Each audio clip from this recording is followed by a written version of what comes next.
vamos a empezar por la biografía del autor, ¿vale? Entonces, bueno, yo leí la versión de la Universidad Veracruzana, ¿no? Tiene un precio accesible, tiene muchas obras clásicas, ¿no? Es innegable. Y también es como justamente la extensión pues, original, ¿no? Porque hay otras como editoriales que no, bueno, sobre todo si son de bajo precio, que no tienen como la obra completa o es resumida, ¿no? Entonces esta sí es como garantizada, es la versión completa. Bueno, entonces vamos a empezar con la biografía del autor, ¿no? Que en este caso es Mary Shelley, ¿no? Y por cierto que su nombre siempre es así, ¿no? Mary, W y Shelley, ¿no? Porque ella no se quita el apellido de su mamá, ¿no? Que es Wollstonecraft, ¿no? Por lo de feminista, ¿no? Entonces se quita el de su papá y se pone el de su esposo, ¿no? Que era Percy Shelley y era poeta. Bueno, entonces en este caso, ¿no? Mary Wollstonecraft Shelley nació en Londres en 1797. En el seno de una familia de intelectuales en este caso, y que sobre todo eran librepensadores, ¿no? Entonces, su madre, como dijimos, era una feminista y que falleció a los 38 años al darla a luz, ¿no? Su padre fue William Godwin y fue un escritor y político con tendencias postanarquistas, ¿no? Dentro de la obra de Mary Shelley se dice que naturalmente tuvo otras obras, ¿no? Entre las que se cuenta como El último hombre y Valperga, pero es innegable que la obra que tuvo su gran legado pues fue Frankenstein, ¿no? Dicha obra, esta, la de Frankenstein, tuvo 3 ediciones en su vida, ¿no? Entonces la primera, la segunda y la tercera, ¿no? Y bueno, naturalmente tuvo muchas otras, pero ahí ya Mary Shelley ya estaba pues muerta, ¿no? La primera apareció como una obra anónima. La primera vez que lo publicó fue, según la obra, fue anónima y tuvo 3 volúmenes. Y que incluso, a pesar de que no iba como tal firmada, fue atribuida a su esposo Percy Shelley, el cual él mismo redacta el prólogo, ¿no? de esa primera obra, ¿no? Entonces ahí pues pensaron que ella no era la que escribía. En la segunda, que salió en 1823, ahora sí ya figura ella como pues autora, pero para la última, la tercera, que se publicó en 1831, se publica solamente en un volumen y ahora sí ella pues hace su prólogo, ¿no? Entonces es toda una como todo un desarrollo, ¿no? De como una mujer escritora al final logra poner su nombre en el texto. Por ejemplo, a diferencia de Jane Austen, ¿no? Que Jane Austen empieza naturalmente siendo mayoritariamente anónima, no tiene tantas ediciones en vida, ¿no? De hecho son póstumas la mayoría, pero en el caso de Mary Shelley pues tuvo más fortuna, ¿no? Y también porque en su caso pues ya era el siglo XVIII, ¿no? Que bueno, como dicen, fue justamente la apertura del nuevo mundo, ¿no? Sobre todo con ideas, por ejemplo, que llegaron a redefinir la situación, como por ejemplo pues la negación de lo religioso, ¿no? Los enciclopedistas, las investigaciones científicas como en el futuro las vamos a conocer, ¿no? Sobre todo por hechos, no tanto por teorías. Bueno, es un desarrollo diferente, ¿no? Entonces empiezo a leer la primera, lo dividí por partes y les puse títulos. Los títulos no son tan afortunados, pero creo que cumplen su función para mostrar cada parte, ¿no? Entonces la primera se llama, y así es como titulo justamente todo el texto, Frankenstein o la amistad. ¿Por qué? Porque recuerden que el primero, bueno, el nombre original es Frankenstein o el nombre, bueno, el Prometeo moderno, ¿no? Pero en este caso creo que cuando uno hace la lectura, pues el concepto más importante, curiosamente, es el de la amistad. Y nadie, bueno, francamente yo no lo creería, ¿no? Sobre todo porque todos tenemos una idea pues ya muy pues impregnada, ¿no? De qué es este personaje, pero cuando uno lee la novela pues se encuentra con que es muchas otras cosas más de lo que nos mostraron, ¿no? En las caricaturas, en las películas de terror, ¿no? Por ejemplo, ¿no? Entonces vamos a ver, dice, adentrarse en la novela de Frankenstein o el Prometeo moderno nos conduce por diversos caminos. Uno de ellos es la figura de la creación monstruosa que resulta de dicho escrito, es decir, la criatura que en lo popular llamamos Frankenstein, ¿no? Frankenstein es ahora parte del imaginario colectivo del terror popular que ha sido extendido por el cine como producción industrial. Este toma forma de un hombre gigantesco con movimientos limitados de pocas o nulas palabras. Dicha discapacidad del lenguaje parece ser debido a la visible, digamos, sutura a la altura de la frente, que hace adivinar la existencia de un cerebro puesto, si no con descuido, si con indiferencia.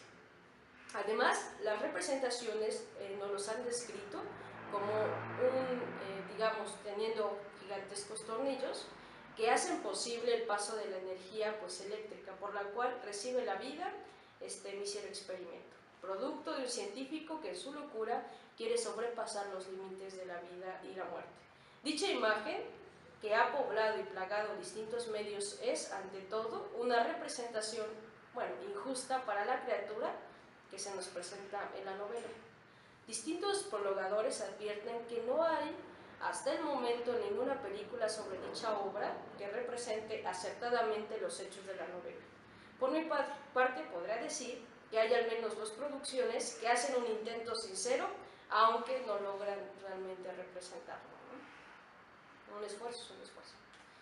Una es, ayer busqué el título, se llama Frankenstein de Mary Shelley, que cuenta con un actor británico como director, que se llama Kenneth Branagh como director, mientras que en el reparto, está Robert De Niro como el monstruo, ¿no? Como Frankenstein, y Helena Bonham Carter como la amada de Víctor, ¿no? Porque sí, los tres personajes más emblemáticos de la historia, ¿no? Dicha película muestra los esfuerzos del joven Víctor y su creación. Esta, si bien es de pocas palabras, se acerca a la bondad del original, además de que goza de la agilidad sobrehumana, como nos lo dicta la novela.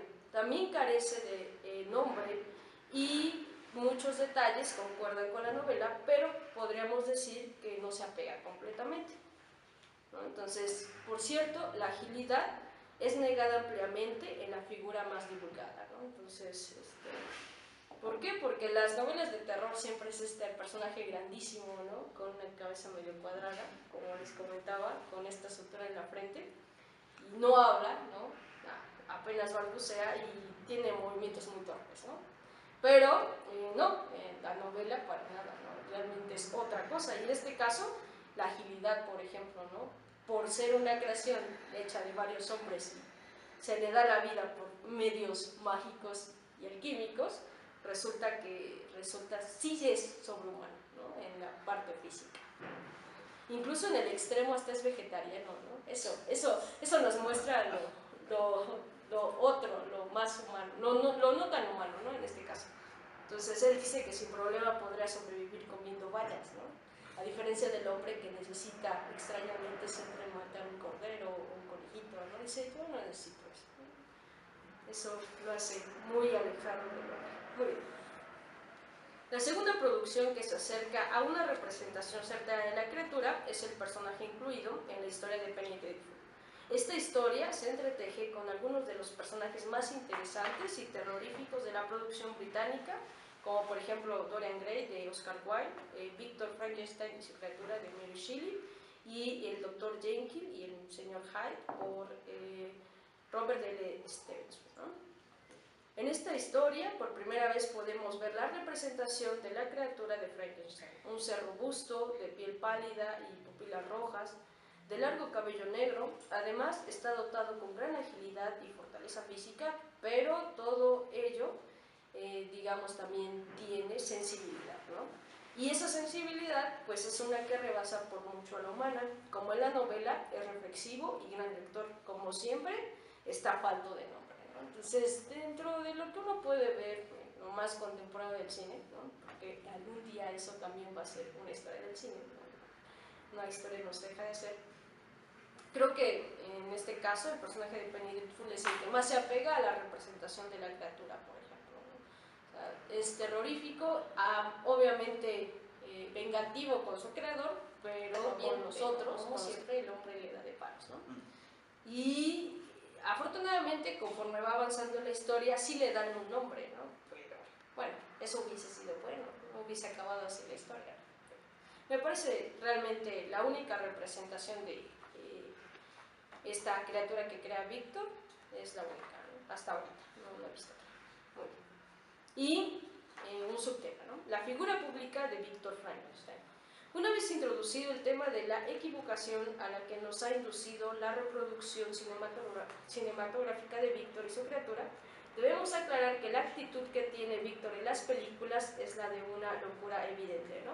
Ya saben, vestido científicamente con su batita, una energía soberbia, por cierto, y también siempre anda gritando a los cuatro vientos su próxima creación, ¿no? Siempre le dice a todos que él va a superar la línea entre la vida y la muerte, ¿no? Entonces sale una película con este actor de Harry Potter, Daniel Radcliffe, igual, ¿no?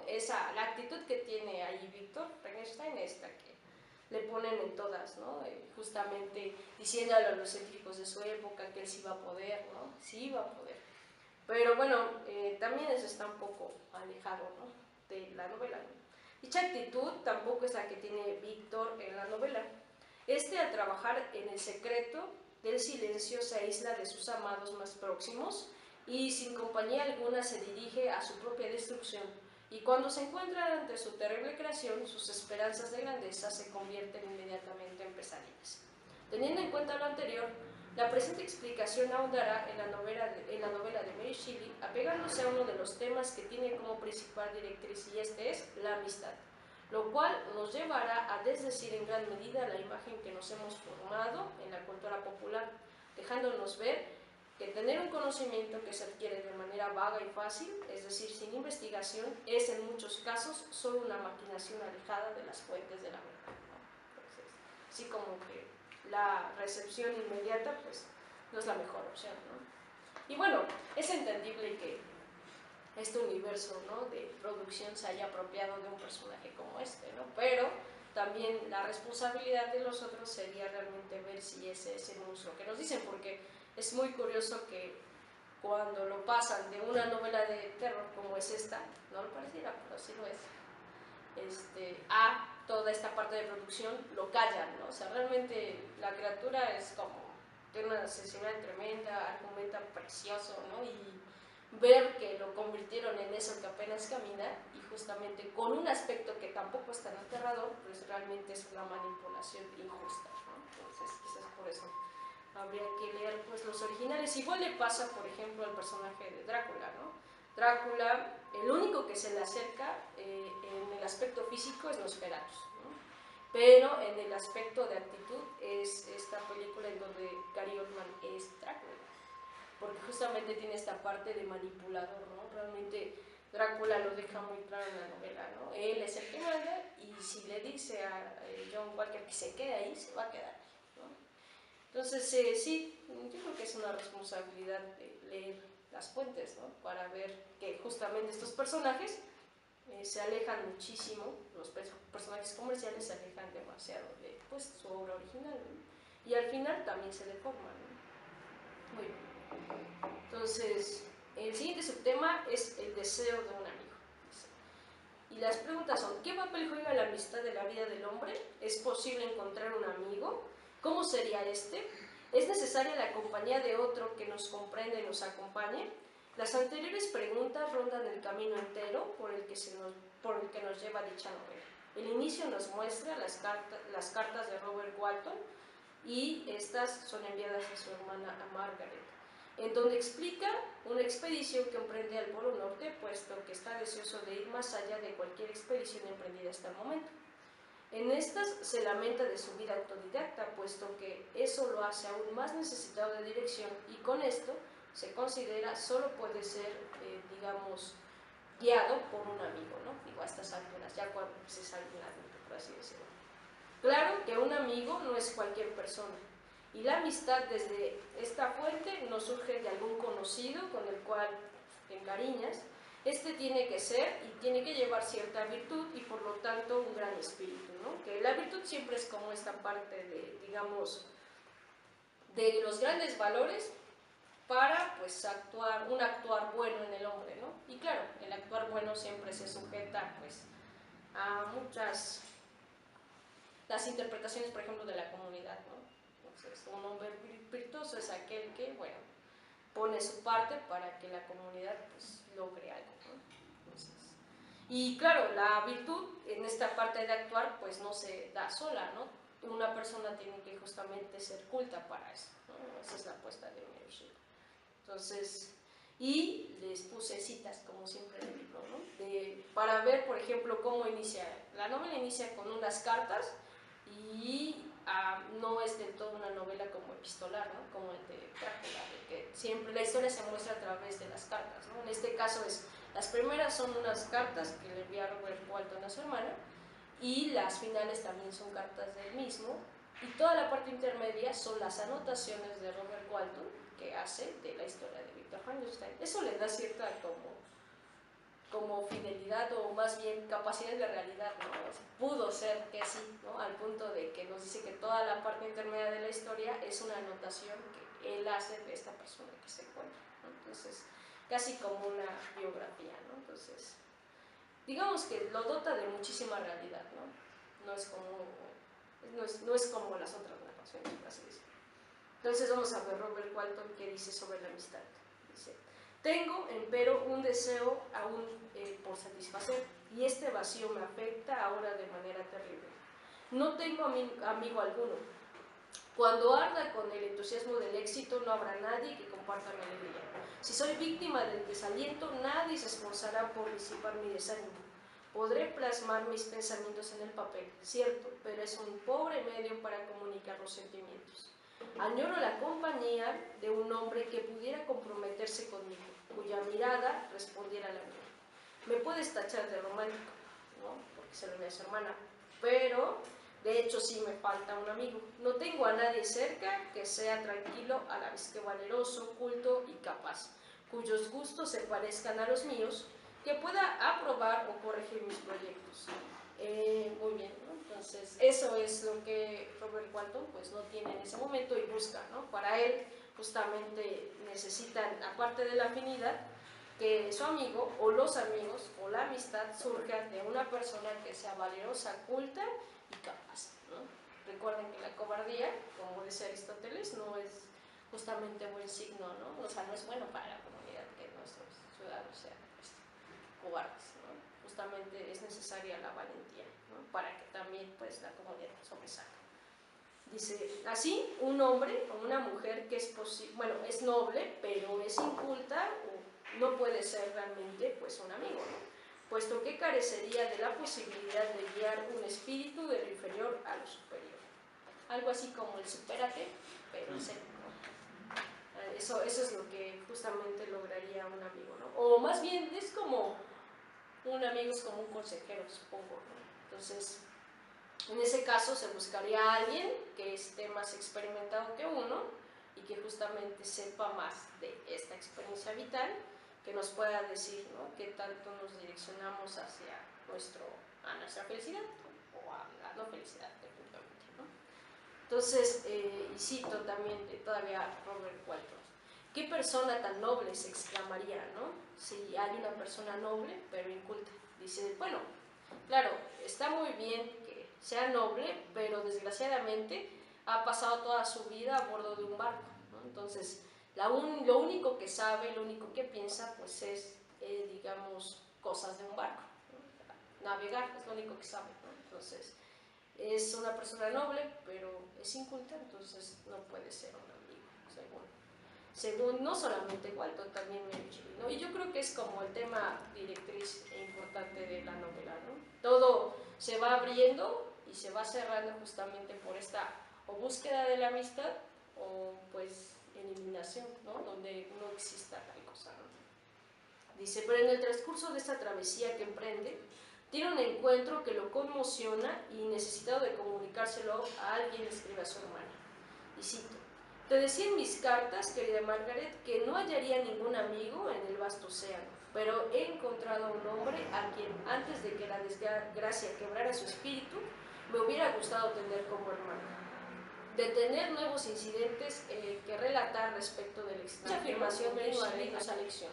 Las acciones cambian al hombre, puesto que en cada acción llevamos responsabilidades y consecuencias, y por ellas la percepción del mundo cambia, ¿no? Entonces, así como cada vez que actuamos, justamente no es algo que, como la esencia de alguien, olvida, ¿no?, sino que siempre influye en lo que somos, ¿no? Justamente por lo mismo, si siempre actuamos de tal manera que muestre lo que somos. Entonces es como una identidad todo el tiempo ahí, ¿no? Pero también nos dice que las acciones tienen responsabilidades y estas naturalmente también cambian lo que somos, ¿no? Entonces es como si se abrieran muchos caminos, ¿no? Entonces, muy bien. En el viaje que emprenden juntos hacia el norte, Robert Walton y este personaje que se encuentra ahí parado, animado por la sensibilidad del que ahora ya sabemos que es Víctor, decide contarle sus proyectos, ¿no? Entonces Robert Walton es pues medianamente joven, siempre fue, como dicen, autodidacta, le gustaba mucho investigar en los libros de atlas de su tío, y entonces cuando se da cuenta que no han como descubierto todo lo del Polo Norte y demás, bueno, pues decide emprender este trayecto, ¿no? Y en el trayecto se encuentra a Víctor, ¿no? Le conmociona la idea de cómo puede ser que alguien que está en el Polo Norte y no tiene posibilidades de vivir de otra manera, no quiera ser salvado a la primera, ¿no? Porque dice Víctor, si tú vas al norte, pues yo me subo a tu barco, pero si tú no vas al norte, pues no me subo, ¿no? Entonces así le sorprende a Robert Walton. Afortunadamente también va al norte y entonces Víctor, bueno, sube. Si no, no subía, parecía muy seguro. Muy bien. Entonces,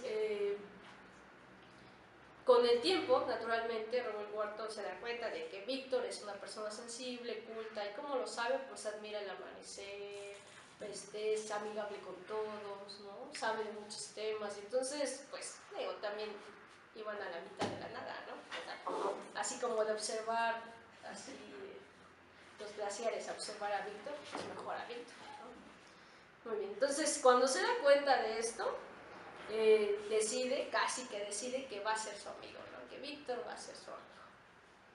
Entonces, vamos a ver. Dice, animado por la sensibilidad de Víctor, decide contarle sus proyectos, los planes de su descubrimiento que tenía, así como el trabajo que ha puesto en ello. Ante dicha sinceridad, su amigo le contesta, ¿no? Entonces Robert Walton le dice todo, no, yo dejaría toda mi riqueza para tener un descubrimiento y ser nombrado entre los grandes hombres, ¿no? Y Víctor, cuando escucha su historia, le dice, desgraciado, ¿no? Sufre la misma locura que yo. Ha bebido la embriagadora bebida, seguramente. Y le dice a Robert Walton, oiga mi historia y tal vez retire los labios de la copa, ¿no? Entonces ahí es cuando de verdad empiezan a ser amigos, ¿no? Porque pues Víctor justamente viene del trayecto de querer descubrir algo, ¿no? De querer ser un gran hombre y que lo recuerden en la historia. Entonces dice, por la naciente amistad ambos se sinceran.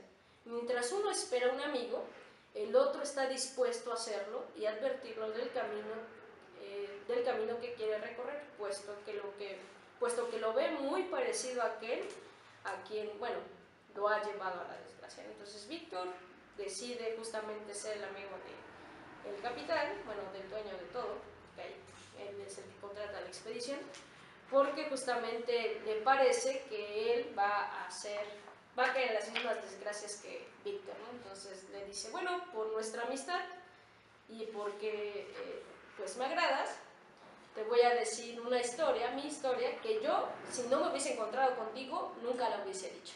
Entonces, justamente eso es curioso, ¿no? De que solamente por la amistad Víctor dice su historia. Si no fuese por la amistad, nunca lo hubiese dicho, ¿no? Y lo deja perfectamente claro. Muy bien. Entonces el siguiente tema es, el lenguaje del corazón habla en la amistad. Víctor Frankenstein asegura que lo que está por contar en su historia, que por supuesto pretendía guardar, solamente lo hará por considerarlo apreciado y por no querer pues, verlo perdido. Mostrará su terrible historia esperando que con esto cambie de parecer con respecto a sus ambiciones. Así vemos que la razón por la cual Víctor saca su secreto es solo una, la amistad, pues esta, nos dice Mary Shelley, hace hablar con el lenguaje del corazón y revela el ardor abrasador del alma, ¿no? Entonces, el lenguaje del corazón, ¿no? O sea, realmente debe de ser una sinceridad muy grande, ¿no? Porque es una historia que conmociona demasiado a Víctor y que naturalmente no quiere contárselo a todos. Y la amistad es suficiente justamente para decirlo a otro, ¿no? Entonces, pues sí, sigo pensando que es muy importante. Oye, según lo leído, sin la amistad no sabríamos ni de Víctor ni de su criatura. puesto que al paso de la lectura se nos hace saber que las primeras y las últimas son cartas que Walton envía a su hermana, mientras que el texto intermedio son anotaciones hechas por el mismo Walton, ¿no? Entonces, así como que Víctor nunca lo hubiese escrito, ¿no? Realmente nunca hubiese escrito, ni hubiese dejado huella de la historia, pero se encuentra con Robert Walton. Por esta razón, la presente historia resalta los momentos que conmocionan a nuestro afectado Víctor, pero calla en gran medida las atrocidades y los secretos de este, puesto que son tratados a grandes rasgos para no tentar a su amigo con dicho conocimiento. Si fuera una novela con acabado epistolar, como lo es la de Bram Stoker, tendríamos una gran reserva de descripciones horrendas y sangrientas. Pero en este caso, el cuidado de la narración está hecha para reservar los vastos secretos de la generación de la vida. Secretos que solo sabe y sabrá Víctor Frankenstein, ¿no? Entonces, si uno lee, por ejemplo, a Bram Stoker con Drácula, las cartas siempre dicen, ¿no? Las vampiras, ¿no? Comían a niños que Drácula robaba en las noches, ¿no? Y a las madres, bueno, hacía que se las comieran los lobos, ¿no? Cosas sangrientas, así es realmente claro, ¿no? La descripción, pero aquí es muy curioso porque muchos de esos secretos por los cuales llega Víctor a justamente generar la vida nunca salen en el escrito, porque dice Víctor, si yo lo digo, le dice a Robert Walton, me da la impresión que tú vas a ir a hacerlo también, ¿no? Entonces, como no quiero que nunca nadie más sufra lo que yo sufrí, entonces el secreto no debe de ser revelado. Y es muy cuidadoso en eso, ¿no? Realmente. Entonces eso le da cierto realismo, ¿no? Es como si de verdad existiera el secreto, ¿no? Tanto que no lo dice, ¿no? Y no lo dice. O sea, sí dice que generó la vida y todo, pero no dice cómo. Muy bien. El siguiente subtema se llama El inicio de la historia. Víctor retorna a su infancia, como siempre, ¿no? Al inicio de su historia dice, yo le voy a contar mi historia. Y como siempre la infancia pues es una parada necesaria. Víctor retorna a su infancia, recuerda esta con amor y añoro, naturalmente. En esta se encontraban sus padres, Elizabeth, sus hermanos y Henry, ¿no? Su mejor amigo. Se llama Henry Creval. De este modo, nos dice Víctor, no quedó nada, ¿no? O sea, de todo esto, de toda esta infancia, pues realmente feliz, porque dice que sí, fue feliz en su infancia, no quedó nada después de perseguir el conocimiento que añoraba conquistar. Todo empezó por la distinción de sensibilidad que tenía tanto con Henry y la diferencia también con Elizabeth. Mientras que el primero se inclinaba por la vida activa, que estaba encaminada ante todo por la moralidad de la vida y centrada principalmente en las acciones de los hombres, Elizabeth se concentraba más en la admiración de los amaneceres, es decir, la formación superficial de la naturaleza, mientras que Víctor siempre fue gran admirador de los secretos físicos del mundo. Entonces, pues los tienen amigos, en este caso Elizabeth es un poco menor que él, no demasiado, y Henry también son de la edad, ¿no? Entonces los tres tienen posiciones diferentes con respecto pues a la naturaleza, ¿no? Entonces mientras uno, en este caso Henry, pues le agrada mucho la interpretación moral, Elizabeth prefiere lo estético, ¿no? Esta observación de la belleza y demás, pero a Víctor siempre le llamó la atención digamos el mecanismo del mundo, ¿no? El mecanismo de la naturaleza. Dice, quizás ese fue el comienzo de su perdición, puesto que las percepciones de sus amigos coincidían más en las interpretaciones que en la búsqueda de pruebas o hechos. No encaminaban tampoco a avasalladoras respuestas, como en el caso de las ciencias naturales, las cuales contaban ya con diversos experimentos e incluso diversas explicaciones, ¿no?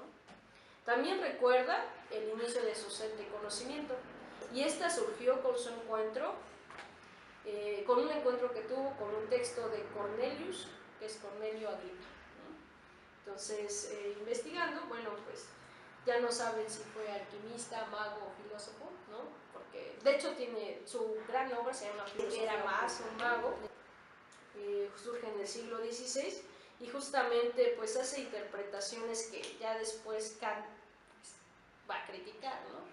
De que, pues es de que hay tres mundos y el más grande es el de los dioses con los ángeles, la materia y el hombre, y se relacionan ahí, ¿no? y él decía que realmente sí se podía investigar sobre eso, ¿no? Entonces, muy bien.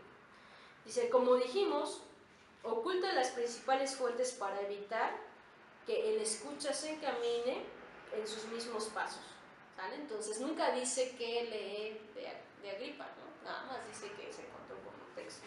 Dice, aunque podemos aclarar que la obra más famosa de este es la filosofía oculta.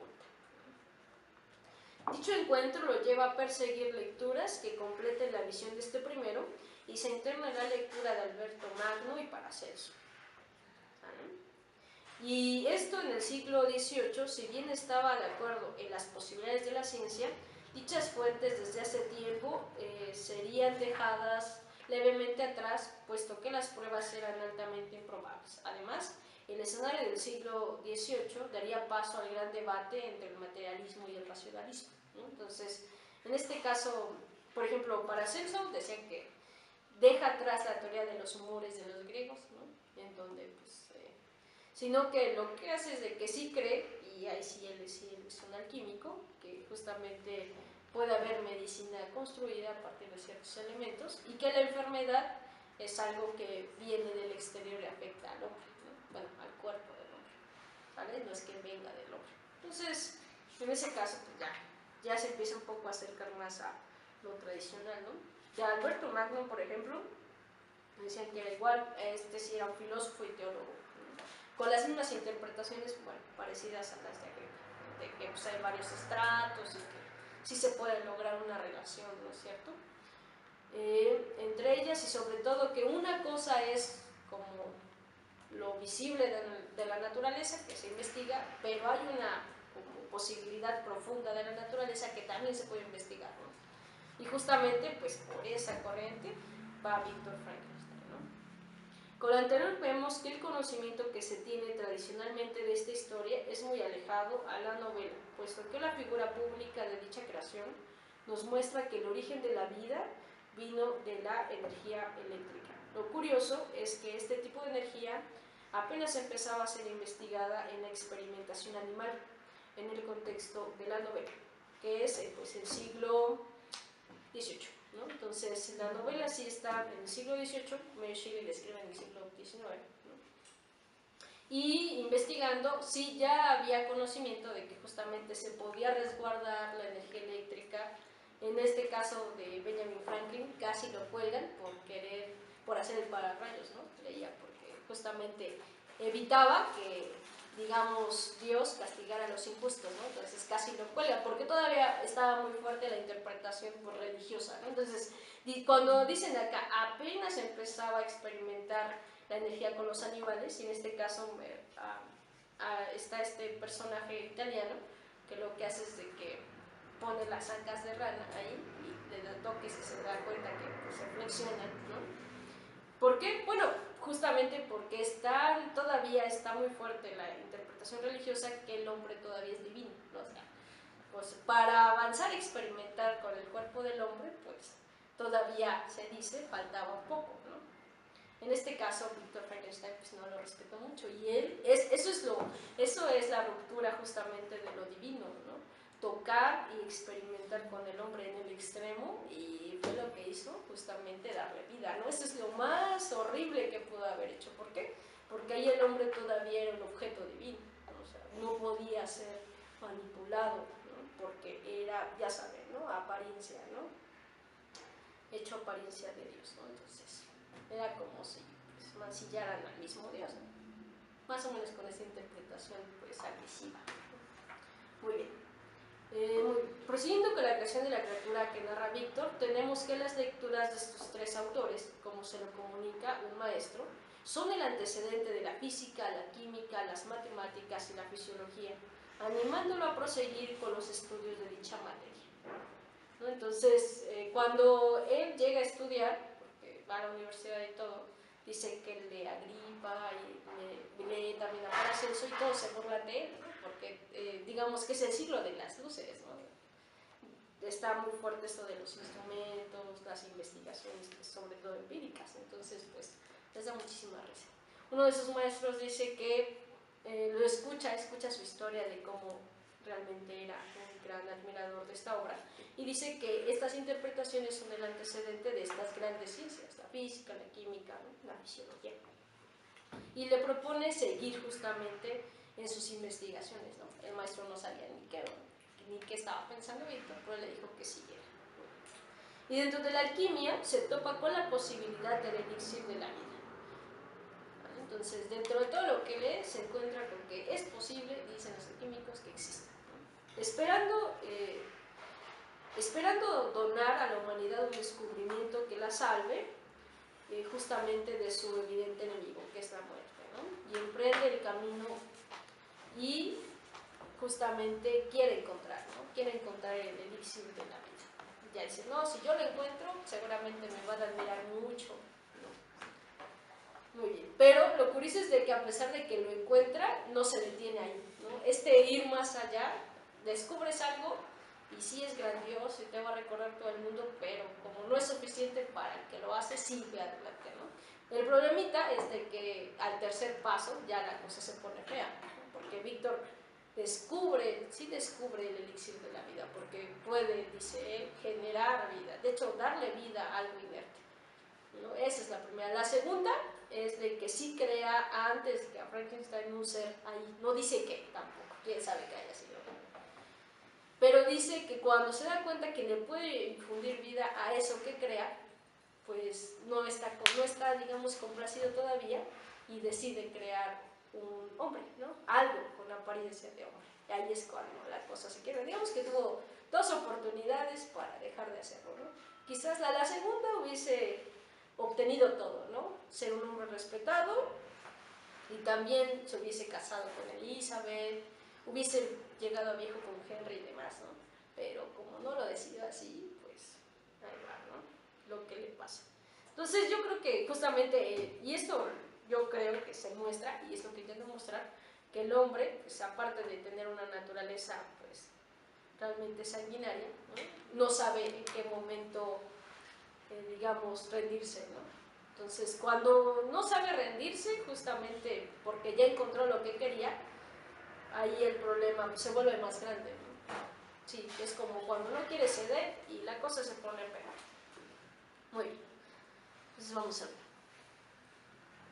Dice, bajo el influjo de este afán de buscar el elixir de la vida, busca la causa de la generación de la vida y de la muerte. Y cito, tras noches ideas de increíble labor, conseguí descubrir el origen de la generación y la vida. Es más, yo mismo estaba capacitado para infundir vida en la materia inerte. Antes de proseguir con la descripción de sus pesares, nos recuerda que el conocimiento conlleva sus responsabilidades y que a veces, en algunos casos, es preferible la ignorancia. Y cito, amigo mío, veo por su interés y por el asombro y expectativa que reflejan sus ojos, que espera que le comunique el secreto que poseo, mas no puede ser. Escuche con paciencia mi historia hasta el final y comprenderá entonces mi discreción al respecto. Aprenda de mí, si no por mis advertencias, sí al menos por mi ejemplo. Lo peligroso de adquirir conocimientos. Aprenda cuánto más feliz es el hombre que considera su ciudad natal el centro del universo, que aquel que aspira a una mayor grandeza de la que le permite su naturaleza. Entonces, en ese caso sí es como una advertencia fuerte, justamente porque el conocimiento siempre conlleva responsabilidades y no todos tienen conocimiento, pero no quieren las responsabilidades que conlleva. Entonces, digamos que si es algo así, ¿no? Si tú compras medio kilo de jamón, pero nada, si quieres comer la mitad y la otra no, se pudre, ¿no? Entonces, más o menos es lo que pasa, ¿no? Con el conocimiento, porque el conocimiento, según esto, no es tan inocente, ¿no? Conlleva una responsabilidad, pero si no se quiere sobrellevar la responsabilidad, el conocimiento acaba siendo, pues, afecta, más que, digamos, ser una posibilidad de desarrollo, es de retroceso, ¿no? Porque hay que ser responsables, ¿no? Muy bien. Poniendo así una regla, y dice Víctor, que debe de seguir cualquiera, y dice que quizás ahorraremos futuros horrores. Entonces dice, cada vez que alguien quiera justamente adquirir conocimientos a esta escala, ¿no? En donde sea nombrado por, digamos, la historia y demás, pues siempre debe de tener en cuenta una regla y si la sigue, posiblemente no sean, no prosigan sucesos tan horrorosos, ¿no? En este caso su criatura, pero aquí ya enumera otros Mary Shelley, ¿no? Dice, y cito, si el estudio al que te consagras tiende a debilitar tu afecto y a destruir esos placeres sencillos en los cuales no debe intervenir aleación alguna, entonces ese estudio es inevitablemente negativo, es decir, impropio de la mente humana. Si se acatara siempre esta regla, si nadie permitiera que nada en absoluto empañara su felicidad doméstica, Grecia no se habría esclavizado, César habría protegido a su país, América se habría descubierto más pausadamente y no se hubieran destruido los imperios de México y Perú, ¿no? Entonces, todos estos intelectuales muy preocupados, ¿no? O muy interesados por justamente la situación que se sufrió en algún momento con el descubrimiento de América, por ejemplo, ¿no? Incluso Descartes también habla de eso, ¿no? De que, bueno, pues hay muchas cosas ahí que no parecieron del todo justas, ¿no? Eso es muy curioso, ¿no? Entonces, justamente esto, ¿no? Uno se encuentra con algo desconocido como es un territorio y en lugar de conocerlo pausadamente, llega y lo destruye, ¿no? Entonces, eso es justamente, dice algo negativo, porque es como si quisiéramos conocer, pero sin conocer realmente, y eso fue lo que pasó, ¿no? Querían conquistar, porque conocer no pasó, ¿no? ¿Y cómo lo sabemos? Porque destruyeron todo. O sea, todas las culturas que estaban, en lo que se creía, pues fue destruido, así que no querían conocer, a pesar de que quieren que sí, ¿no? Muy bien. Es decir, según lo leído, sin la amistad, dice, regla, la regla anterior, que de haberla sabido alguien, haría frenar sus investigaciones que por años llenaron su tiempo y sus esfuerzos, ¿no? Entonces, si alguien hubiese sabido eso, que en un conocimiento que conlleva justamente alejarse de los familiares, alejarse de una vida pues con sucesos cotidianos, si alguien lo hubiese sabido y me lo hubiese dicho, si yo hubiese tenido un amigo cerca, pues posiblemente no hubiese estado en el lugar en el que me encuentro, ¿no? ¿Y por qué no tuvo un amigo así que le dijera que lo que estaba haciendo estaba mal? Porque él nunca se lo dijo a nadie, ¿no?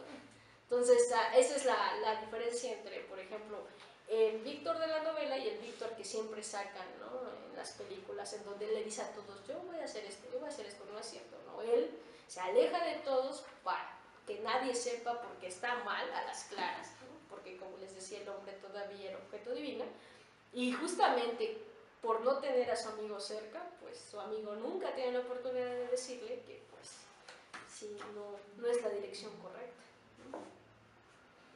Muy bien, dice, dicho trabajo lleva sus esfuerzos, puesto que administrar la vida a algo inerte dependió de excavaciones de tumbas y torturas, pero ningún sacrificio era lo suficiente para frenar el trabajo, ¿no? Entonces, en este caso, Mary Shelley se reserva muchísimo, ¿no? Todas estas descripciones, pues, terroríficas, ¿no? Porque, y además, también lo va a decir después, sí las hubo, ¿no? Es tener que ir a un cementerio, sacar los cuerpos, ¿no? Decidir qué parte poner y qué parte no poner, pues eso uno diría, no, debe estar bien descrito, ¿no? Entonces se desprendió así, ¿no? El brazo, apestaba horrible, ¿no? Pues no, Mary no lo hace. Pero lo curioso es que se esconde debajo de esa parte, ¿no? Cuando dice, bueno, que excavaba tumbas y también torturaba, ¿no? Entonces, muchas cosas se esconden ahí, ¿no? Y ella también lo hace en secreto. Entonces, o por ejemplo, dice que tenía que, para darle justamente vida a eso, tuvo que torturar animales vivos, ¿no? Ahora, pues quién sabe qué animales, tenían que ser grandes, ¿no? Bueno, porque bajo la interpretación de que con la tortura, pues el halo de la vida pasaba al otro cuerpo. Entonces hay muchas cosas que no se dicen, pero es muy divertido porque están ahí, ¿no? O sea, a pesar de que no las digan o no se escriban, pues el trabajo fue horrible. Pero, como Víctor dice, en serio quería llegar a ese descubrimiento, tanto que no le importó nada, ¿no? Ni siquiera lo horrible que estaba haciendo. Dice, así, después de diversos intentos, nos dice, ¿no? Entonces, y cito, Cuando me encontré con este asombroso poder entre mis manos, dudé mucho tiempo en cuanto a la manera de utilizar. A pesar de que poseía la capacidad de infundir vida, el preparar un organismo para recibirla con las complejidades de nervios, músculos y venas que ello entraña, seguía siendo una labor terriblemente ardua y difícil. En un principio no sabía bien si intentar crear un ser semejante a mí o uno de funcionamiento más simple, pero estaba demasiado embriagado con mi primer éxito, él ya había creado algo, ¿no? O sea, aparte, primero ya había elegido y realmente visto el origen de la vida y después ya había experimentado con otra cosa anterior, ¿no? Entonces ya había conseguido lo que quería, pero no supo en qué momento parar, ¿no? Y justamente dice eso, ¿no? Y seguramente debe de ser el término embriagado con mi primer éxito, como para que la imaginación me permitiera dudar de mi capacidad para infundir vida a un animal tan maravilloso y complejo como el hombre. Entonces estaba tan inmiscuido en su trabajo, justamente porque se alejó de todos, que nunca se imaginó, bueno, si estaba bien o mal hacer a un hombre. Nunca. Dice, hasta aquí Víctor Frankenstein había logrado sobrepasar la barrera de la vida y la muerte. Había logrado pasar desde la segunda a la primera, contradiciendo el eterno orden dado por la naturaleza. Pero esto no le fue suficiente, puesto que ideó la posibilidad de crear a un ser humano, es más, crear una nueva especie, y llevar al extremo sus acciones, dejando fuera de la reflexión sus consecuencias. Estas mismas, en el futuro, lo llevaron a su perdición. Así, sin medir las consecuencias y dominado por la insensibilidad, llamado a la grandeza y admiración de sí mismo y su trabajo, separado de todos y de todo, se pone en búsqueda de las partes que compondrá su próxima superación, ¿no? Y ella dice, bueno, ya con todo y que le dio vida a algo, ahora sí, voy a ser un hombre, ¿no? Y cito, imbuido de estos sentimientos, comencé la creación de un ser humano. Dado que la pequeñez de los órganos suponía un obstáculo para la rapidez, decidí, en contra de mi primera decisión, hacer una criatura de dimensiones gigantescas. Tras esta decisión, pasé algunos meses recogiendo y preparando los materiales y empecé. La vida y la muerte me parecían fronteras imaginarias, que yo rompería con el fin de desparramar después una torrente de luz para nuestro tenebroso mundo. Dice, una nueva especie me bendeciría como su creador. Muchos seres felices y maravillosos me deberían su existencia. Ningún padre podría reclamar tan completamente la gratitud de sus hijos como yo merecía la de estos. Y todo eso mientras torturaba y diseccionaba, ¿no? Así son los médicos, dicen. Muy bien. Y el siguiente tema, la creación del demonio, ¿no? Me gusta, dentro de todo le llama criatura, cosa maldita y demás, pero me gusta más la del demonio, ¿no? Justamente porque la interpretación que se tenía, me parece que en los diálogos, por ejemplo, de Platón, ¿no? De que el demonio es eso que siempre te habla, ¿no? Siempre está ahí, ¿no? En esa parte de, me parece que es Daimon, ¿no? Es justamente el que interpela todo el tiempo, ¿no? Entonces, por eso me parece más certera la idea del demonio, ¿no? Y es la que le dice también, entonces me gusta más. La creación del demonio. Vemos así que dicha criatura no es la primera obra, ¿no? De Víctor, ¿no? Que ya les dije, sí tiene su proceso. Y cito, y ya viene ahora sí el nacimiento de su gloriosa especie. Una desapacible noche de noviembre contemplé el fin de mis esfuerzos. Con una ansiedad, digamos, rellena de agonía, coloqué a mi alrededor los instrumentos que me iban a permitir infundir un halo de vida a la cosa inerte que yacía a mis pies. Era ya la 1 de la madrugada. La lluvia golpeaba las ventanas sombríamente y la vela casi se había consumido. Y cuando, a la mortecina luz de la llama, vi cómo la criatura abrió sus ojos amarillentos y, en general, apagados. Respiró profundamente su creación. Y justamente los instrumentos que pone son instrumentos químicos, ¿no? Entonces no, o sea, para nada, o sea, sí, la electricidad ya se estaba experimentando, pero no en el. Entonces pues así como lo ponen, de que justamente esperan a que haya una tormenta eléctrica, lo suben con cadenas hasta el techo, pues no, eso es muy estadounidense, ¿no? Sí, pero no. Y aparte que decían que el aspecto de Frankenstein, el del hombre altísimo, verde y con con cabeza cuadrada, es una interpretación que hizo un actor alemán, ¿no? Entonces, así de las primeras veces. Entonces, ese aspecto, cuando sale, digamos, se hace la película, el corto, pues es el que se reproduce. Por eso dicen por ahí, no, así, ese no es la criatura, ¿no? Ese es un actor, ¿no? Muy bien. Dice, una vez que ese cuerpo proporcionado a hombre, pero altamente deforme, recibe la vida por medio de artilugios que nunca sabremos, escuchamos enmudecer a Víctor, ¿no? Entonces cito, ¿cómo expresar mi sensación ante esta catástrofe? A describir el engendro con que tanto esfuerzo e infinito trabajo había creado. Sus miembros estaban bien proporcionados y había seleccionado sus rasgos por hermosos. Y ya grita, hermosos, santo cielo, ¿no? Su piel amarillenta apenas se ocultaba el entramado de músculos y arterias. Tenía el pelo negro, largo y lustroso, los dientes blanquísimos, pero todo ello no hacía más que resaltar el horrible contraste con sus ojos acuosos, que parecían casi del mismo color que las pálidas órbitas en las que se hundían, el rostro arrugado y los finos y negruzcos labios. Entonces, bueno, digamos que se veía mejor sin vida, ¿no? Sí, porque grita, pues esos son signos de exaltación, ¿no? Grita, en serio, como que nos está horrible. Muy bien, dice, así tenemos que Víctor Frankenstein se convierte en el perseguido por la culpa de su actividad, sintiéndose más responsable por su decisión que por su creación, y como su horror fue mayúsculo, se alejó de este producto mal formado, provocando que ambos sufrieran, puesto que la suerte ya estaba echada. Uno buscaría la mentira, negando su acción, mientras que otro buscaría la verdad. Esta actividad los irá alejando más de la posibilidad de reconciliación y al mismo tiempo atará innegablemente sus vidas, ya de por sí unidas por el origen de uno como creador y el otro como creado, ¿no?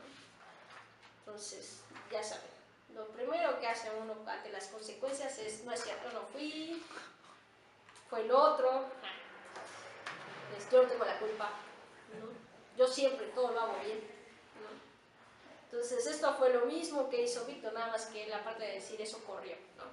Corrió y se subió a su dormitorio y hasta que naturalmente estaba tan preocupado que lo atacó el sueño, ¿no? Se quedó dormido. Como dicen que le pasó a los apóstoles con Jesús, ¿no? No estaban tan preocupados porque Jesús les dijo que cuidaran y que se quedaran dormidos. Muy preocupados. Muy bien. Es curioso ver que dicho relato quien busca la mentira para ocultarse es el hombre, y no la abominación que sin ser de proporciones apreciables a la vista, resulta ser grandioso en la propia vida y en sus valores más apreciados. Así, a pesar de que a la vista el hombre sea apreciable, nos enseña que aquello que se escapa de ésta, como lo es el alma, puede estar desproporcionada y ser horroroso, tal cual lo es la abominación en el exterior. Así, el hombre queda evidenciado como un ser que en sus acciones es abominable. Lo trae consigo que sus relaciones, creaciones y organizaciones tengan su misma naturaleza aberrante y sanguinaria. Y dicha criatura, el demonio de Víctor, será quien tenga que pasar por diversas situaciones mostrándonos la verdadera naturaleza del hombre. Entonces, aquí el monstruo no resulta ser la criatura, el demonio horrendo, es Víctor, ¿no? Porque sí, todo el tiempo se anda desmayando, ¿no? O sea, así de que ya creó algo horrible, se desmaya. O que ya llegó su amigo, se desmaya 3 meses. Es una doncella, en general. Bueno, al menos las doncellas no hacían nada, ¿no? Nada más fueron atacadas por una maldición, nada más que él hizo la maldición. No es una doncella buena tampoco. Muy bien.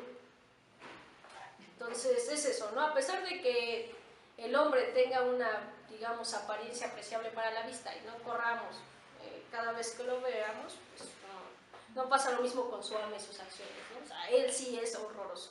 Y en cambio, el demonio, pues sí, es horrendo a la vista, pero justamente en sus acciones y en el alma es más amable, más sensible, ¿no? Pero, curiosamente, como a mí me lo dijeron en el colegio de filosofía, y parece ser cierto, ¿no? Dentro de todos los sentidos, y lo dice Aristóteles, dentro de todos los sentidos que tiene el hombre, el más apreciado es la vista.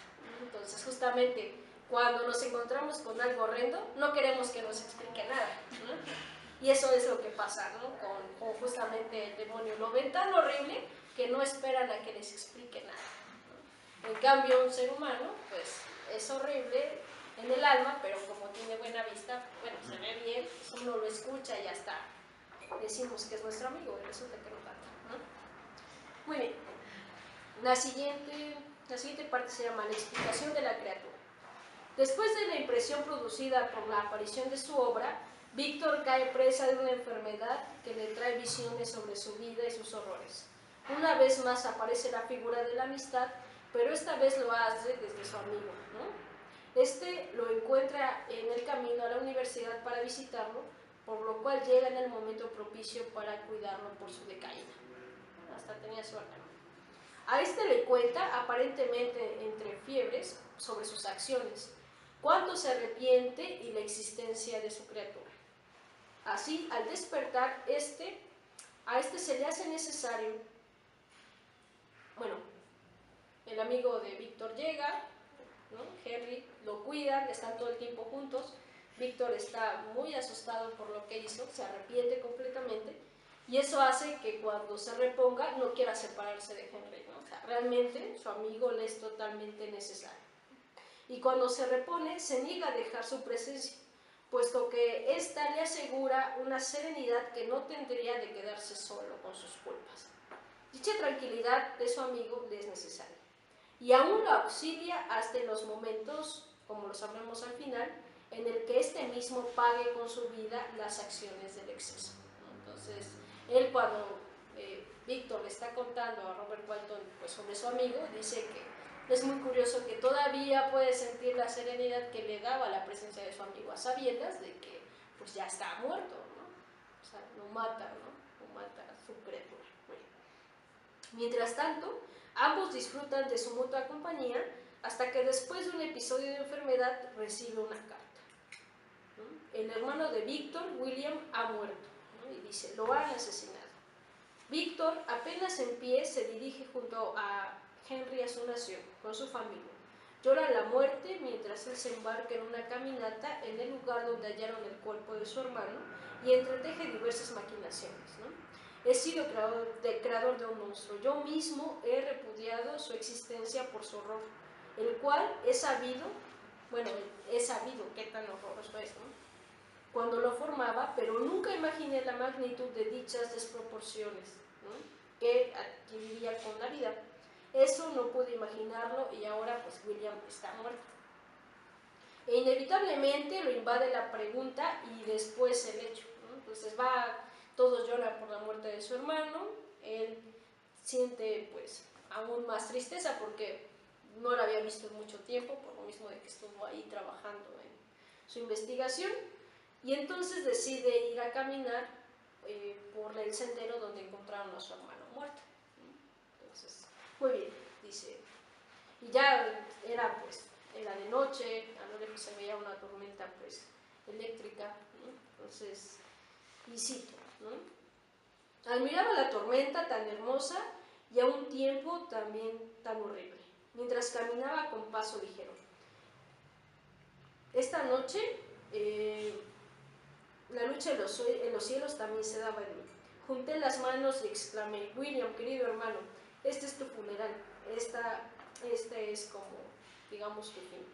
Apenas había pronunciado estas palabras cuando divisé en la oscuridad una figura que emergía abruptamente de un bosquecillo cercano. Me quedé inmóvil, mirándola fijamente. No había duda, un relámpago la iluminó y me descubrió sus rasgos con claridad. La gigantesca estatura y su aspecto me demostraron de inmediato que era el engendro, el repulsivo demonio al que había dotado de vida, ¿no? Y se pregunta, ¿qué hacía allí? ¿Sería acaso?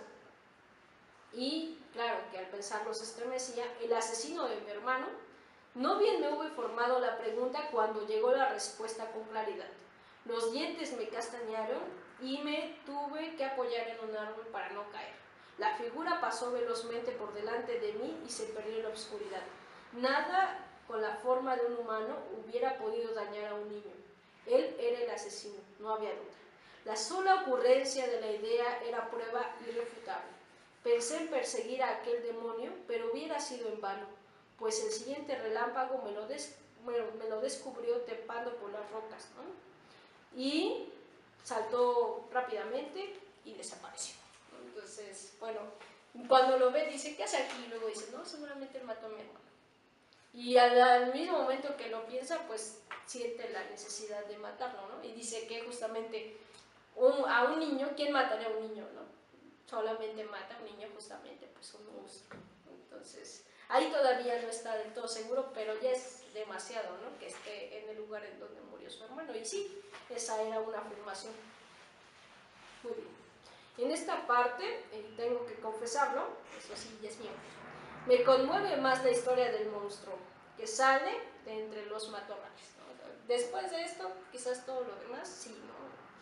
Digo, porque la vida de Víctor es muy parecida a la de cualquiera, ¿no? Digo, todos, nadie quiere hacerse responsable, dices que no es cierto, ¿no? Pero en el caso del monstruo, pues ahí sí que él no tenía la culpa de lo que llegó a hacer, solamente pues le fue dada la vida y no sabía realmente qué hacer con ella, y Víctor nunca le dijo qué hacer con ella. Muy bien, dice, hace gala de su fuerza y enfrenta a su creador.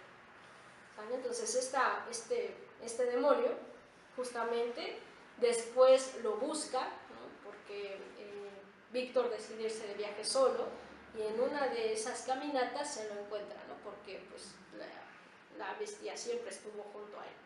Se hace gala de su fuerza y enfrenta a su creador, que no es más que un creador de monstruos, porque si bien este estaba dotado de gran sensibilidad, más bien parece que es algo que le fue dado en mayor magnitud por la vida misma y no del todo por la mano de Frankenstein, quien al ver su obra huye de ella y le expone a la soledad total, mientras éste se lamenta por su propia vida y no por aquella que lanza a una soledad nunca antes conocida ni imaginada. Una orfandad de iguales, de idioma, de lazos, de amigos y sobre todo de una de las más apreciables compañías, y dice una pareja, ¿no? Entonces eso es lo que va a buscar ya cuando ve que todo está perdido, cuando el demonio ve que no puede tener realmente una relación con otro, con nadie, eso es lo que le pide a su creador, ¿no? Le pide una compañera. Muy bien. Con el olvido de Frankenstein, crea a un monstruo, y esto no lo era por su aspecto o por su origen, sino por las experiencias a las que fue abandonado por el primero. Y este monstruo arrebata la vida a un prometedor joven y más aún implicaría en su asesinato a un miembro de la familia de este. A estos actos atroces, dicha criatura argumenta que la misma organización en convivencia del hombre es sanguinaria, por eso le fue muy fácil engañar. Todo lo anterior se lo recrimina a la criatura cuando se adentre con ella en un viaje. Lo que nos hace preguntarnos, después de diversos avances materiales, como los que ha logrado el hombre, ¿realmente lograríamos cambiar su naturaleza, que es altamente bélica? No parece del todo cierto. Nuestras ciudades se agrandan, podemos observar el universo por medio de diversos artefactos, la información se traslada de un lado del mundo a otro, pero con lo que respecta al corazón, al alma del hombre, las cosas no han cambiado mucho. El odio entre diversas comunidades y las dificultades de convivencia se hacen siempre presentes. Además, nuestra sed de saber nos aleja de las simples cosas y nos encadena a una responsabilidad que no sabemos sobrellevar y que muchas veces negamos, ¿no? Entonces, en este caso, el monstruo sí le dice a Víctor que él justamente asfixia a su hermano hasta la muerte, porque según su historia, pues él estaba completamente solo, ya sabía que no encajaba con la especie humana, y cuando vio a ese joven ahí solo, pensó que podía robarlo y educarlo y hacerlo su compañero. Pero resulta que aún en la niñez el hombre ya tiene prejuicios, ¿no? Y entonces cuando sale de los matorrales, el niño justamente pues se espanta porque es horrible, y cuando el demonio lo agarra, empieza a decir que la va a acusar con su papá, ¿no? Y resulta que su papá es el papá de Frankenstein. Entonces, como para ese tiempo el demonio ya sabía leer, ya sabía cómo se llamaba su creador, lo asfixia por la furia, ¿no? De saber que él era el hermano de Víctor, y no lo fue a buscar, solamente lo vio ahí, ¿no? Pero justamente la justicia está tan mal hecha y se deja llevar por opiniones que pues es innegable. Al punto de que Elizabeth, cuando todos testifican, ¿no?, para que ella salga libre, y Elizabeth es la única que no es cobarde, ¿no? Y dice, no, ella sí nos amaba y demás. Entonces, por eso un amigo no debe de ser cobarde, ¿no? O sea, que si te niegan, pues ahí ya no es tu amigo, ¿no? Porque un amigo siempre tiene que tener justamente el valor de defenderte cuando sea necesario. Claro, Elizabeth es una dentro de muchos amigos, entonces la condenan también por eso, ¿no? Porque todos dan como, digamos, situaciones tibias. Sí, es muy buena haciendo café, ¿no? Y eso lo justificaba, ¿no?, ahí en el juicio. Y Elizabeth se dijo, no, siempre amo a nuestra familia, realmente no creo que ella sea la culpable, debe de haber una explicación, ¿no? Pero como Víctor todo ese tiempo guardó el secreto de lo que había hecho, pues nunca se enteraron que realmente sí tenía a un enemigo, ¿no? Y aparte era, como les dije, pues era una muerte azarosa. Muy bien. Entonces sí, dice, además nuestra sed de saber nos aleja de las simples cosas y nos encadena a una responsabilidad que no sabemos sobrellevar. Y cito, ¿por qué presume el hombre de una sensibilidad mayor a la de las bestias cuando esto solo consigue convertirlos en seres más necesitados? Si nuestros instintos se limitaran al hambre, la sed y el deseo, seríamos casi libres. Pero nos conmueve cada viento que sopla, cada palabra al azar, cada imagen que esa misma palabra nos evoca. Entonces, justamente la acusación de que el conocimiento, que se supone nos hace diferente de las bestias, pues tampoco nos lleva a grandes cosas. Dice, si decimos que la vida misma dota de mayor sensibilidad al monstruo, es porque parece que esta misma se mantiene. El argumento sale de la boca de la criatura, ¿no? Entonces, justamente la criatura va a buscar a Víctor. Víctor para ese tiempo ya sabe que él mató a William, ya sabe también que la muerte de esta joven, ¿no?, también de la familia, y pues se siente horrible, ¿no?, porque también sospecha que es muy extraño justamente las dos situaciones de muerte. Entonces la criatura lo va a encontrar, y justamente Víctor lo primero que se le ocurre es tratar de matarlo, ¿no? Pero resulta que la criatura es mucho más fuerte, mucho más ágil, ¿no? Y él le dice, no, pues espérate tantito, no podemos hacer eso porque yo soy más fuerte que tú. Incluso la criatura es muy justa, ¿no?, siempre buscando la vía pues del argumento, ¿no? Y dice, además yo estoy aquí porque tú me trajiste, ¿no? O sea, yo no hice esto nada más para molestarte, ¿no? Muy bien. Dice, y como les decía, ¿no?, Víctor lo ve y lo intenta matar, qué gracioso. Muy bien, y cito, esperaba este recibimiento, dice, dijo el ser demoníaco. Todos los hombres odian a los desgraciados. ¿Cuánto pues se debe odiar a mí, que soy el más infeliz de los seres vivientes? Sin embargo, vos, mi creador, me detestáis y me despreciáis a mí, vuestra criatura, a quien estáis unido por lazos que solo la aniquilación de uno de nosotros romperán. Os proponéis matarme. Y ya dice, ¿cómo os atrevéis a juzgar así, a jugar así con la vida, ¿no?, tanto la vida de dármela y luego de querer quitármela, ¿no? Dice, cumplid vuestras obligaciones para conmigo y yo cumpliré las mías para con vos y el resto de la humanidad. Si aceptáis mis condiciones, os dejaré a vos y a ellos, pero si se rehusáis, llenaré hasta saciarlo el buche de la muerte con la sangre de tus amigos, ¿no? Entonces, ahí sí ya es muy claro, ¿no?, de que pues no, o acepta justamente su condición de creador y le da tantita felicidad, o paga y lo peor, ¿no?, con la sangre de los amigos, que como ya dijimos es muy apreciada la figura, ¿no?, en el texto. Y ya Víctor le dice, aborrecible monstruo, ¿no?, de modo infame. Todo eso lo grita, pero qué aburrido. Los tormentos del infierno son un castigo demasiado suave para tus crímenes. Me reprochas haberte creado, acércate y déjame apagar la llama que con tanta imprudencia encendí. Mi cólera no tenía límites, salté contra él. ¿Ven? O sea, así se te contra él. Impulsado por todo lo que puede inducir a un ser a matar a otro. Me esquivó fácilmente y dijo, serénate, os ruego me escucháis antes de dar rienda suelta a vuestro odio. ¿Acaso no he sufrido bastante que incluso buscas aumentar mi miseria? Y él dice, ¿no? La criatura dice, amo la vida aunque solo sea una sensación de angustias y la defenderé, ¿no? Entonces eso es como lo curioso, ¿no? De que, bueno, él, el más desgraciado de todos, aún así no quiere morir, ¿no? Eso lo explica todo, ¿no? Entonces, para mí ese es el argumento de que la sensibilidad que le da justamente es por la vida misma y no tanto por la mano de Frankenstein, ¿no? Que él siempre lo ve como un monstruo, pero para mí se me hace un ser extremadamente sensible y racional, ¿no? Porque así lo pudo haber matado, ¿no? Desde hace mucho tiempo.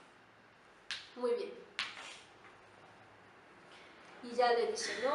Recuerda, me has hecho más fuerte que tú, mi estatura es superior y mis miembros más vigorosos, pero no me dejaré arrastrar a la lucha contigo.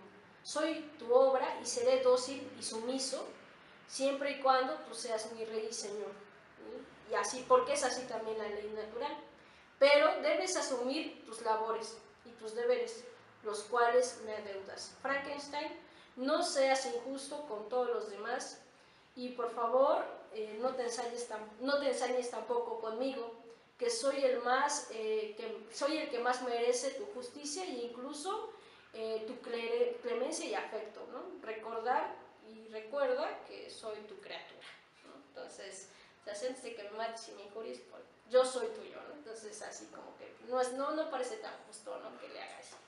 Dice, después de este breve diálogo, la criatura se dispone a contar su versión, ¿no? Entonces, todo esto es lo que le pasó a Frankenstein y ya todo lo que sigue es lo que le pasa al demonio, la cual conmociona por la travesía que lo convierte en el monstruo con el que se encuentra Víctor y nos dice que en su nacimiento no era un monstruo como lo sugiere su historia, ¿no? La historia de Víctor.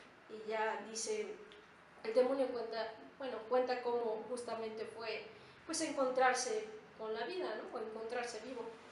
Dice, era de noche cuando me desperté, sentía frío y un miedo instintivo de repente pues me encontró solo. Antes de abandonar tu habitación tenía frío y me había tapado con algunas prendas que eran insuficientes para protegerme de la humedad de la noche. Era una pobre criatura indefensa y desgraciada, que ni sabía ni entendía nada. Lleno de dolor me senté y comencé a llorar, ¿no? Entonces, bueno, sí, está. ¿No? Ante su soledad se entera de que existen diversas criaturas de las cuales ninguna lastima y necesita lastimar, pero con la simple comprobación de la vista en agua cristalina cae en la cuenta de que no podría ser amado ni aceptado por nadie, o al menos eso le dice la apariencia que se aparece en aquella imagen, quien a pesar de no ser totalmente clara es horrible. Sabiendo de su creador pero sin buscarlo, se resguarda del primer refugio en el que permanece y observa y intenta encontrar compañía en este lugar, porque en este lugar había pues personas que vivían, ¿no? Entonces era una cabaña y él se esconde pues ahí, pues supongo, donde guardaban las cabras y todo eso, ¿no? Entonces él se esconde ahí y dice que las personas que vivían en la cabaña justamente siempre se ganaron su admiración y los apreciaba a pesar de su pobreza, porque era claro que tenían grandes valores, ¿no? Entonces los admiraba desde ahí un espacio, ¿no? Y veía que su vida era pobre, pero eran como digamos, tenían grandes valores, les gustaba leer, por ejemplo, era el padre con sus dos hijos y sabían mucho, por ejemplo, de economía, de historia, y entonces por eso él conoce todo eso, ¿no? Él llega a conocer, incluso el primer idioma que habla es el francés, porque justamente estos pobres a los que se encuentran, pues son franceses, ¿no? Entonces lo primero que habla es el francés. Y resulta que no eran tan pobres, porque fueron exiliados de Francia, ¿no? Entonces tenían toda una formación, y justamente por eso él ve en ellos pues a un amigo, ¿no? Porque son nobles y son cultos, ¿no? O sea, tampoco es que sea para ¿no? Sabiendo de su creador, bueno, ya está. Y cita, cada conversación de mis vecinos me descubría nuevas maravillas.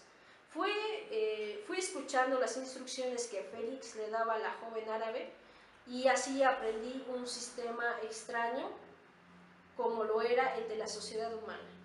Supe del reparto de riquezas, de las inmensas fortunas y tremendas miserias, de las experiencias del rango, el linaje y la nobleza. Esta escena, ¿no? Muy bien. Entonces Robert Walton ve a la criatura y la criatura le dice, ¿no? Pues mi creador ya ha muerto, ¿no? Y justamente también le dice su misma posición, ¿no? Dice, imagíname, le dice a Robert Walton, me respondió la infernal criatura, ¿qué? ¿Tú crees que acaso era insensible al dolor y al remordimiento? Él no ha sufrido nada con la consumación del hecho, no ha sufrido ni la milésima parte de angustia que yo durante el distendio proceso, ¿no? O sea, de todo el proceso. Me impulsaba un terrible egoísmo a la par que el remordimiento me torturaba el corazón. ¿Piensas que los gritos de Henry eran música para mí?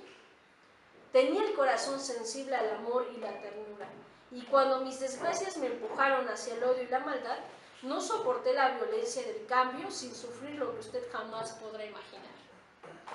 Tras la muerte de Henry, regresé con todo el corazón destrozado. Sentía compasión por Frankenstein, y mi piedad se fue tornando en horror, hasta tal punto que me aborrecí a mí mismo. Pero al descubrir que él, el autor de mi existencia, a la vez que de mis atroces desdichas, se atrevía a esperar la felicidad que, mientras por su culpa se acumulaban sobre mí tormentos y afectaciones, él buscaba la satisfacción de sus sentimientos y pasiones, satisfacción que a mí me estaba vedada.